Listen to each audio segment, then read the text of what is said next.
Welcome to Specific Love. Here recently I put up this awesome pallet wall, but I wanted to do something a little extra to it. I wanted to add some French cleats so I could store some of my tools. Now if by chance you don't know what a French cleat system is, take two pieces of wood and you want to have a 45-degree angle cut on both. Now on one of these you're going to screw into the studs up against the wall, and the other one you're going to firmly secure to your tool or your storage. Now when they two come together, not only does it press down because of gravity, but it also creates a nice pressure against the wall, thus creating a very snug and heavy-duty fit.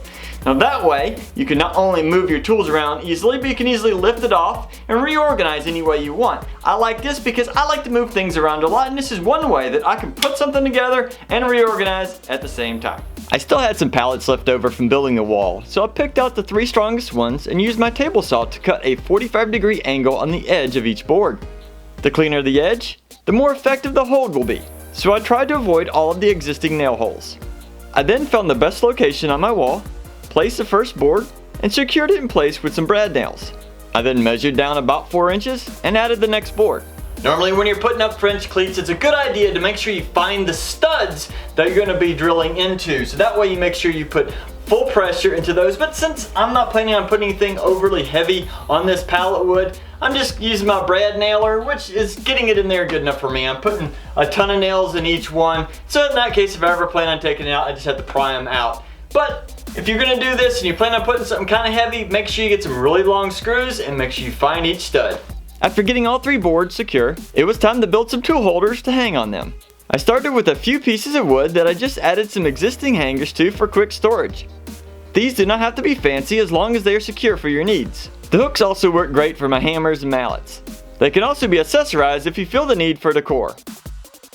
Now if you do not have existing hooks, nails can also work great, and hot glue works great with adding caps over these nails. One of the best things about French cleats is that customization is only limited by your imagination.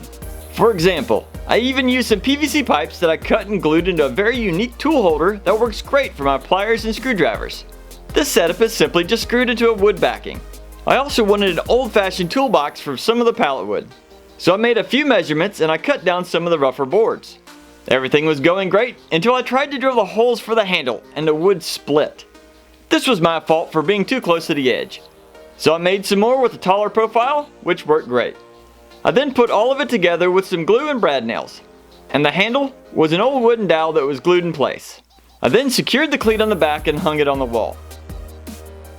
Now that this light duty version is done, I'm so impressed with how it looks.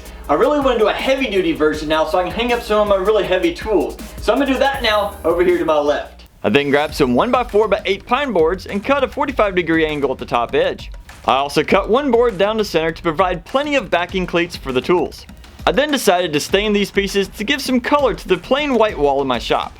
After they dried, I found the best location, tapped several holes, and added 2 screws into each wall stud.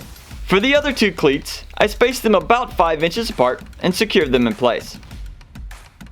For my first tool holder, I decided to build a hanging rack for my clamps. So I cut down a 2x6 with a 45-degree angle on the bottom to reduce weight. I made 4 of these and added a slide stop to the front of each. I sanded them down, measured out the best locations, and screwed them to another 2x6 for the backing. For strength, I attached a full-length cleat to the back with glue and screws. I also stained this too. And while that was drying, I made a couple of other holders. And the ending result looked amazing.